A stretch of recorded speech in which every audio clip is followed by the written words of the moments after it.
Hi, my name is Eileen Neighbor. I'm going to be talking about sensorineural deafness.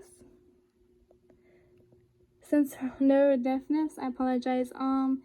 It's like a result of when the auditory nerve is damaged. In this slide, I just talked about some normal conditions.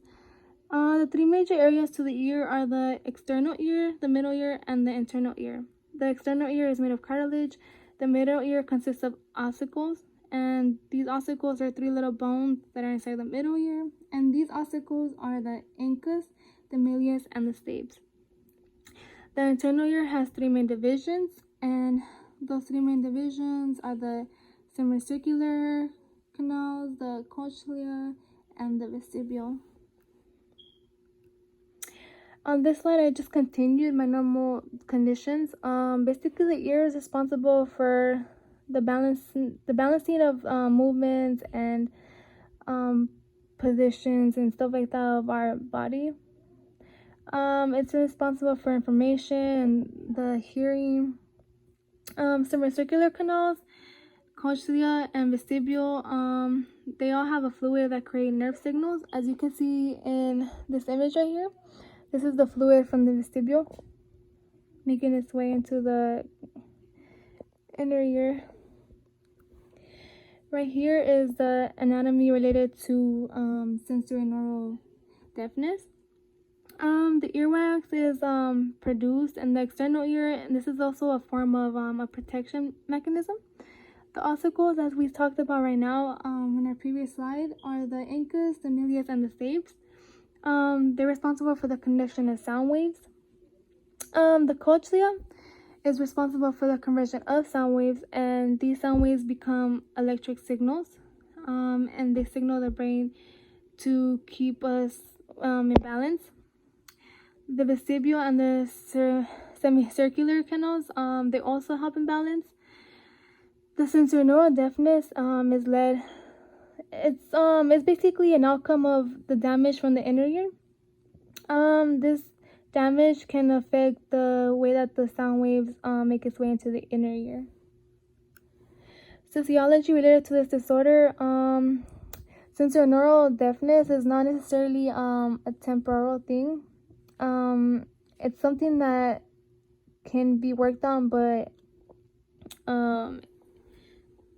it's not something that's fully fixable. The functional changes that I wrote about here, that are an outcome of the damage to the inner ear, are the structural abnormality of cochlear components, the aberrant metabolic activity, the vascular, and noise trauma. The structural abnormality of cochlear components has to do with trauma conditions. The aberrant metabolic activity has to do with the transportation of ions. If this transportation is interrupted at all, it can affect the way that the endolymph functions. And vascular, if there's any interruptions as well, like with the vascular supply to the cochlea, it can have trauma, and it can also it can basically affect the way that the stria vascularis functions. For noise trauma, it has to do with the vibrational shifts, stiffness within the chordae organ.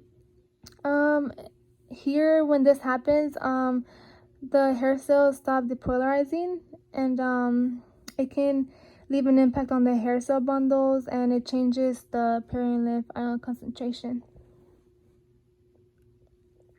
Some diagnoses of this disorder, the sensorineural deafness, are there's many things I wrote about here that we can do.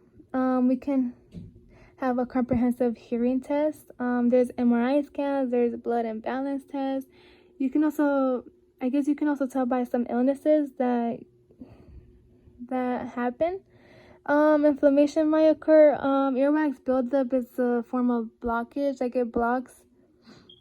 Ear infections can occur, and as well as ruptures. That's why I put them together, because ruptures and ear infections can be due to the pressure of the uncomfortable objects being put in the inside of the ear.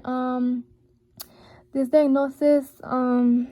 disorder can also either be painful or painless. These just vary.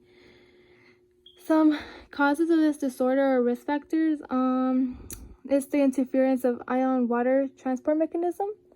Some behaviors can increase the risk, as well as aging, because it's kind of our choice, like how we treat and act our body. Like, for example, we listen to loud noises, which also follows the next bullet, like excessive noises that, like, to the point where, I don't know, over time our ears, they become damaged. I guess a way to, like, also find out is through medications. It's important to look at the side effects of medications. Another form is hereditary. This has to do with genetics, like family inheritance, as well as trauma. Some systems affected are the sensory, neural, metabolic, strial, cochlear, conductive, and the sensory is the degeneration of the organ, the cordy organ. The neural has to do with the degeneration of the ganglion cells, and metabolic strial has to do with the degeneration of the stria vascularis. For cochlear conductive, it has to do with the stiffness. All of these are, they all range in the high frequencies, as you can see in this image right here. It shows all the frequencies of the sensory, the neural, and we have right here the cochlear, and the other one, metabolic. Yeah. Prevention and treatments. Like we mentioned earlier, is not fully curable. There are forms for improvement, such as taking into consideration being seen by a specialist. They help us with finding the best option for us, like either getting hearing aids or microphones that are wireless, or even cochlear implants. These cochlear implants provide speech perception, and these are done by audiometric evaluations. And these are just some of my references. Thank you for listening.